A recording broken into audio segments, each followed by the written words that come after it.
Hello everyone, this is FlicksRevealed. This is the main character of the film, a military psychologist named Jane Lee who is serving on a U.S. base in Afghanistan.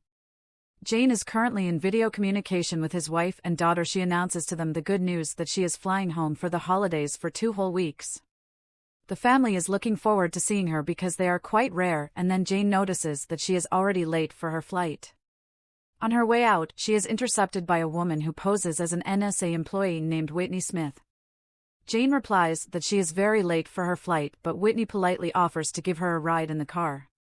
Jane reveals that she is finally flying home for Christmas. Out of courtesy, she also inquires about Whitney's holiday plans, but she replies that her main plan for the holidays is Captain Jane Lee. Jane angrily explains that she hasn't seen her family for a year and a half and nothing will stop her on her way home. In the next scene, Jane is already flying in the cargo hold of the plane with a bag over her head. After that, the car brings them to the secret base of the NSA. There they are met by a confident lady who introduces herself as Principal Stevens. The director gives her a short tour of analytical management and talks about problems with information processing. After all emails and all correspondence go through them, Stevens said their lead analyst has been experiencing some problems lately, putting the security of all of America at risk. She leads Jane through a huge server room, at the end of which behind a screen is their top employee named Bob. Bob is a computer in the form of a huge human brain, in the middle of which there is a monitor with an artificial eye. Just at that moment, an agent named Chris is mopping him up. Bob immediately gives away everything he knows about Jane, and he knows a lot. At the sight of this mountain of biomass, shocks Jane throws up on the floor, which adds a little work for Chris.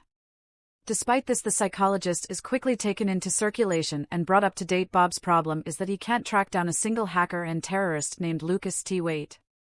They are sure that this criminal is planning a terrorist attack for Christmas. But they do not know exactly where and when. Before that, Bob coped with all the tasks, but Lucas managed to miss. Physically, Bob is fine, so they brought in a psychologist. According to them, Jane is very responsible and simply cannot leave a soldier in trouble. And Bob is a very important soldier because he is on duty around the clock and now he is sick. In her room, Jane contacts the family again and tries to explain that she has a very important task, so she still won't come home. Hearing these words, her daughter begins to cry and the wife is offended and cuts off the connection. Instead, Bob suddenly appears on the screen and tries to apologize for the bad acquaintance. Jane accepts the apology and hangs up. But Bob suddenly appears on the TV screen. He tries to ask her about the upcoming psychotherapy. But Jane asks not to invade her privacy and give her a break. She turns off the TV. But a drone suddenly appears outside the window and continues the conversation in Bob's voice. When Jane refuses to speak again, Bob turns on the fire extinguisher in her room and locks the front door. She tries to get out, but looks like she'll have to shower all night. The next morning, a wet Jane is late, causing her superiors to reprimand her. The woman justifies herself that she just wanted to smoke in the room and accidentally turned on the fire detectors.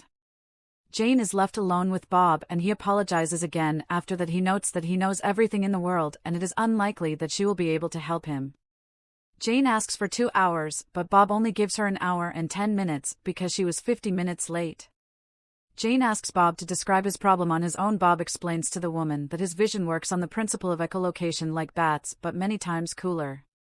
Thanks to the internet and other technologies, he can keep track of all people at the same time and knows almost everything about them, where they are, what they do, who they correspond with, what. They talk about a puzzle. Jane runs Bob through a few simple tests, gradually moving on to the main problem, Lucas T. Waite. According to Bob, somehow this Lucas always eluded him. A few months ago, he got off the subway car, and since then Bob has not been able to figure him out. Because of this, he feels real anger, or rather sadness. Jane asks Bob about his only wish in case of a possible meeting with the magic genie. After some thought, Bob remembers one person he likes to watch. The man's wife wants an iPad for Christmas, but instead, he builds her some strange wooden contraption with his own hands, either a feeder or a shelf for shoes. According to Bob, he even knows what the president will have for lunch next Thursday. But this thing really confused him. If he had one desire, he would like to know what it is. Suddenly, Bob interrupts a nice conversation and reports the location of a certain person who is immediately destroyed by a drone. For this, Bob apologizes again and invites her to continue, but after such a sight, Jane is clearly not in the mood. She asks Bob if it's easy for him to kill a man. He replies that he does not kill them but only finds them. Moreover, they are bad people. Many people die every day, including good ones. But Jane still thinks Bob is guilty and makes him very angry in order to get revenge. Bob also tries to get into Jane's soul and plays her a live broadcast of her wife and daughter decorating the Christmas tree cutely according to him. Apparently they are quite happy without it.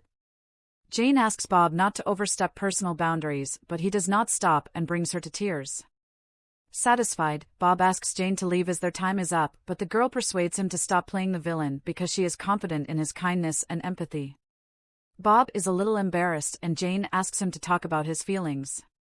Instead, he demonstrates to her some of the principles of his work. For example, when he was watching Lucas in the subway, then next to him was a certain Eddie Wilson who spent his first Christmas without his beloved wife and children also. Nearby is George Preston drinking beer after 9 years of sobriety, and a little further on sits a woman with children's clothes. This is Sally Benson and she's barren. Then little Amanda Jackson asks her older sister to take a picture of her with Santa sleeping in the car, but she rudely answers her that Santa does not exist, thus revealing to her the most terrible secret of the world. And these are just a few people in one subway car in one city, and how much grief every second exists all over the world. Bob sees it all and has been crying since the moment he turned it on. After speaking out, Bob suddenly notices Lucas' location again. The criminal leaves the subway, buys something in the store, and disappears again. The boss runs into the room and orders Bob to quickly find the terrorist, but a depressed Bob says that they are too late. Meanwhile, Lucas T. Waite leaves a wrapped Christmas present in the middle of a subway car and leaves. Someone is trying to find out whose box it is, but then a powerful explosion is heard. Bob is distracted by the suffering of each victim of the terrorist attack and again misses the perpetrator. Principal Stevens retires in anger and informs Jane that she is free. The girl reports that Bob has made serious progress in his condition, but the director replies that the operation failed and now it's none of her business. Bob failed and received an order to deactivate it. Jane emphasizes that this is a murder, but the director explains that they just turn off the computer, instead of which there will be a new one and then a second and a third and as needed. Jane asks for some more help for Bob, but Stevens reminds her of Christmas Eve and that she is expected at home.